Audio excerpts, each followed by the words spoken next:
Procès de Guillaume Soro en Côte d'Ivoire. Le procureur de la République, Ado Richard, requiert 20 ans de prison et 4,5 milliards de francs CFA d'amende. Pour plus de détails, après le générique. Avant de commencer, abonnez-vous à la chaîne et activez la cloche de notification car cela va vous permettre de ne plus manquer les prochaines vidéos. Let's go!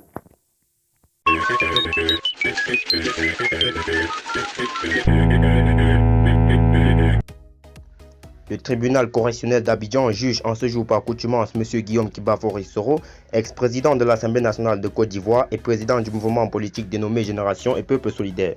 M. Soro, contraint à exil depuis l'émission d'un mandat d'arrêt émis contre lui en décembre 2019, est jugé par accoutumance et en l'absence de sa défense. Les avocats de M. Guillaume Soro avaient demandé aux autorités ivoiriennes de respecter la décision de la Cour africaine des droits de l'homme et des peuples et de suspendre le procès de ce jour.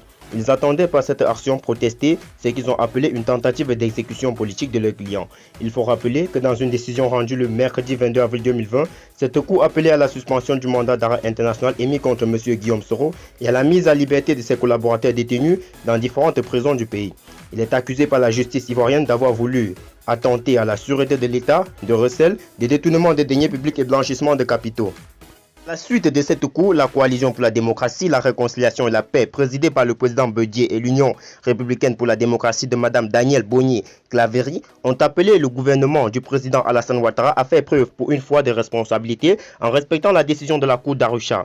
En plus de ces formations politiques, des organisations de droits de l'homme et de la société civile dont l'Action pour la promotion et la défense des droits de l'homme, la Ligue ivoirienne des droits de l'homme, le Mouvement ivoirien des droits humains, Civis Côte d'Ivoire ont aussi invité l'État de Côte d'Ivoire à remplir ses obligations de coopération en exécutant la décision rendue, en attendant que la Cour se prononce sur sa compétence, sa recevabilité et le fond de la requête introductive d'instance. Dans son réquisitoire, le procureur de la République requiert 20 ans de prison et 4,5 milliards de francs CFA de dommages et intérêts à l'État de Côte d'Ivoire. Sera-t-il poursuivi par la Cour? Les minutes à suivre nous situeront.